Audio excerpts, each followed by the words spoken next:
Yes, magandang araw.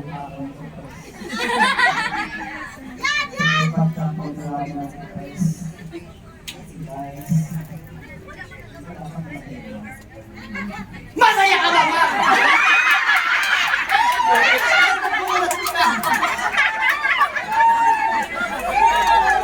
Bakit?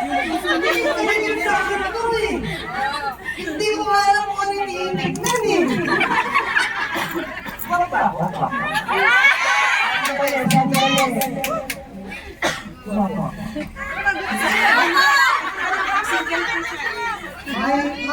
Hindi na naman nagbibigay kasi ako ng account. At kung wala ng account, ako sa ako!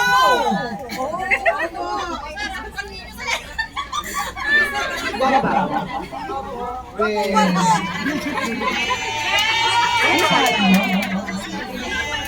Mag-letting. Ma'am, actually, hindi ko talaga ako buwako. Naniniwala po ako. Huwag mo na po akong bulahin.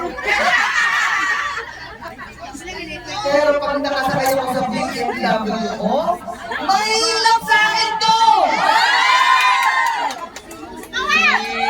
Okay? Sa mga first time sa nakita na iwa ko, uulitin ko naman.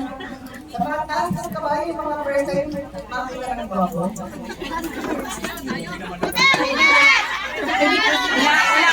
Wala gwapo. Lugi ako dyan, lugi. Alam mo sa akin na kayo doon. Sandali, ayos ko ito, aray na ito eh. Ma'am, parang galit ka, ma'am. Ma'am, okay ka lang, ma'am. Si ma'am, okay ka lang. Ikaw naman po. Okay lang. Actually, hindi po ako okay. Hindi nervous na ako eh. Bakit? Lahat kayo nakatingin sa akin eh. Kasi gutom. Hindi ko lahat kayo may gusto sa akin eh. Gusto namin kainin. Sa mga first time makakita ng gwapo, I am Jen Boy the Pogi. Huwag ka to kontra. Huwag kang kuhura. Lalo na pag miyembro ka na. Nag-terminate ako ng ata. Joke lang. Okay. Now, actually, amin ko kanina, before we entered yung gate dyan, malungkot po ako. Bakit malungkot po ako? Kasi, nakakita ko, at nakasaya ko sa BYD. Ganda pala na BYD. Alam mo yung BYD? Beat Your Dreams. BYD. Yes. Actually, suddenly, surprisingly, natuwa ako nung makita ko muna kayo. Totoo ko, bakit? Pero mo, hindi po sa lahat ng panahon, sa lahat ng lugar, nagkahalin ng tipo yung mga Pilipino. Tama ba? Alam na po namin yung iba sa inyo, ang lalayo pa ng mga pinanggalingan. Pero nandito kayo. Ma'am, bakit po kayo nandito, ma'am? Sabi ko, maganda sana siya kaya lang tingin. Joke lang. Bakit po kayo nandito? Naiintindihan ba yung negosyo? Kapalapakan natin yung mga kapatid. Hindi ko lang naiintindihan. Sige ka pa nakaliwala. Sabi mo naiintindihan mo. Ako mga ma'am, 19 years na ako dito, hindi ka pa rin siya naiintindihan. Totoo. Bakit? How come? Alam bakit ako nandito eh. Hindi ko rin po alam bakit ako naging vice president. Totoo po. Nagsimula po ako dito bilang isang tagahugas ng pinggan, tagadala ng laptop, tagabili ng Yossi, utusan. Tama po ba? Yes! So bakit ako naging vice president? Kaya parang hindi ko naiintindihan eh. daw, at mga magagaling at matatalino daw. Eh samantalang bobo nga ako eh. Mahina nga ako eh. Sabi nila, kasi tumagal daw po ako dito. Totoo po. Kaya lang, pag tumatagal ka pala sa isang bagay, unti-unti kahit wala kang alam, wala kang idea, wala kang skills, natututunan. Tama po ba ako? Kasi alam ko po sa karamihan sa ating vice, yung negosyo niya, gusto ko yan eh. Maganda po ba yung negosyo? Yes! Yes! Yayaman sa negosyo? Yes! Sasali ba sa negosyo? Yes!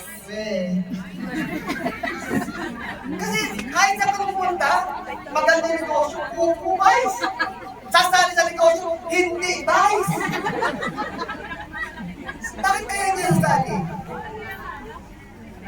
Wala pera? Hindi mo naniwala, kapunta ka nga ng Hong Kong eh.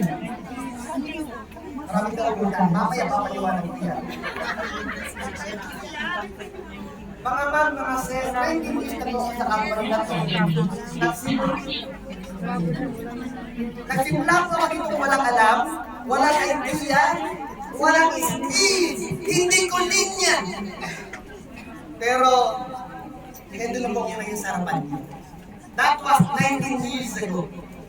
At aaminin ko, hindi po naging ganun kadala yung journey ko.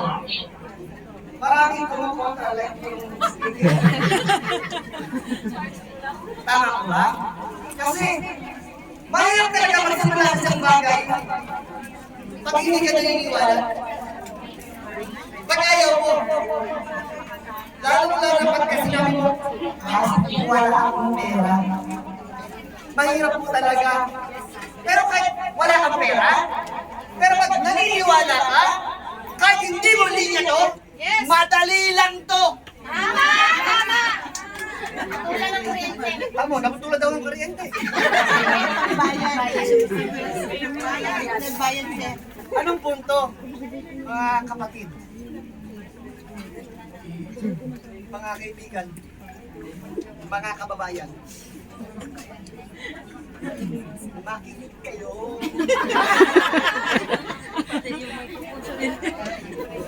Nagpapagawa ako. Ano tawag? Okay.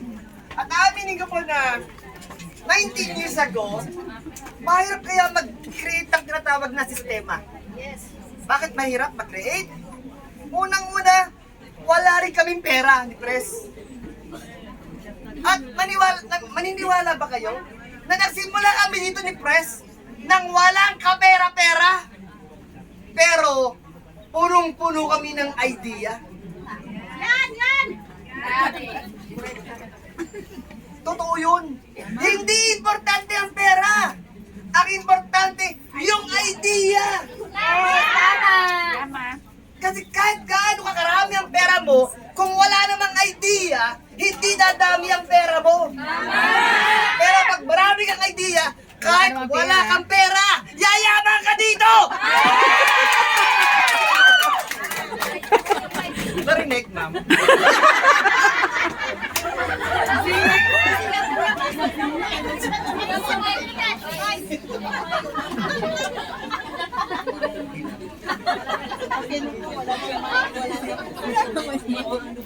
Kasi mga ma'am, mga sir, alam ko po yung iba sa inyo.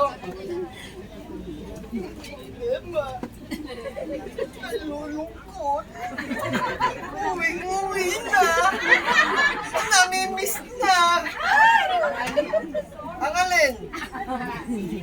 Yung yakap? Ang alin? Yung anak? Yung asawa? Yung mga magulang? Tama ba ako? Gusto niyo bang umuwi ng Pilipinas? Yes! Yes! Sandali. Sino yung nagsabi ng yes?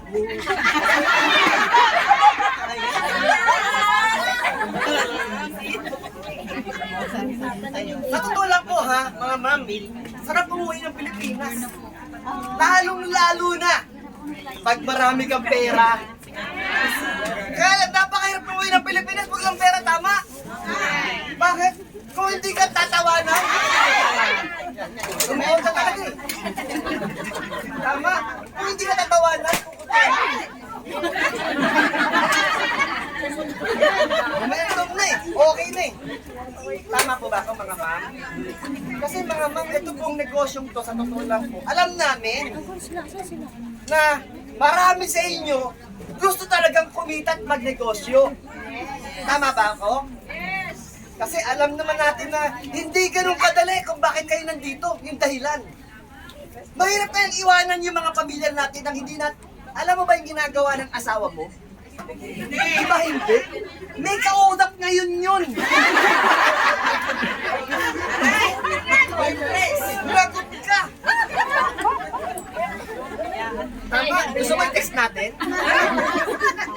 Joke lang, joke. Pero, totoo yan, tama. Hindi mo alam talaga kung anong ginagawa. Hindi naman din nila alam kung anong ginagawa mo, di ba? Kung may katagagang gwapo. Yan, yan, yan. Hindi na kayo. Okay lang naman, kasi pares naman kayong hindi alam. Kaya lang, di ba mahal na mahal mo siya?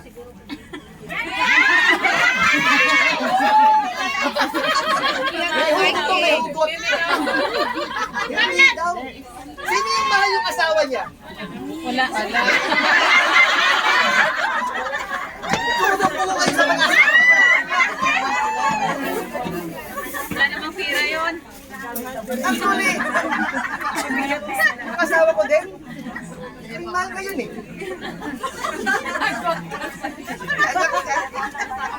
Pero anong punto, mga ma'am? Kasi sa totoo, we have to enjoy lang, tama? Kasi, aminin ko, lahat ng mga kinakausap namin na press, lalo na pag sa ibang bansa, gustong-gusto nila kumalik ng Pilipinas, umuwi. Kasi siyempre nandun yung family nila, doon sila lumaki. Tama? At aaminin ko, na kahit anong ganda ng posisyon mo dito, kahit gano'ng kalaking sweldo, babalik at babalik ka pa rin sa Pilipinas. Tama? Ano sikreto para pagpabilis? Magnegosyo! Yes. Alam niyo ba ibig sabihin ng Global Period Travel and Tour? Alam niyo ibig sabihin? Hindi niyo alam. Dalawa na tayo. Ang ibig sabihin ng Global Period Travel and Tour, gusto mo ba na nagta-travel ka at the same time, kumikita ka? Yes! Yan po yung negosyong to. Yan po yung simple idea ng negosyo na to. Masarap kaya mag-travel. Tama po ba? Lalong-lalo na kung... Tama? Ito pa malupit. Magka-travel ka na, libre na, may pera ka pa! Yes! Anong punto? Sa totoo lang po, bakit namin kinihit yung negosyo na to?